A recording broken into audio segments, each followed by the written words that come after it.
Apart from how I analyzed these bodies, like my stronger sort of decision making was around the fact that there was like a slot in, slot out system for every person that kind of like came into the field of vision. Even if you're the same person, it will just detect you as a new person. There was like a four state engine kind of situation going on here, where there was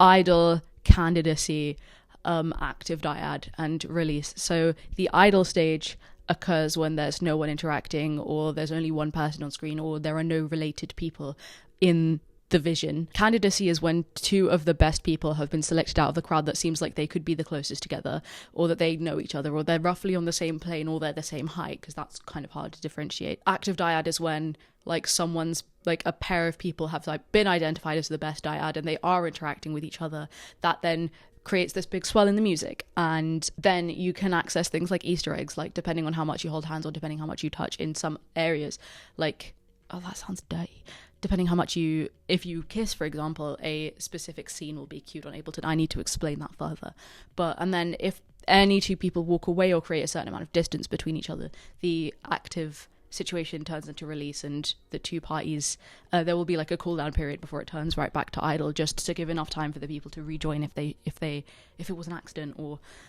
if that wasn't, the intent of the interaction, and also to not create this abrupt sense of ending as soon as two people stop interacting or anything happens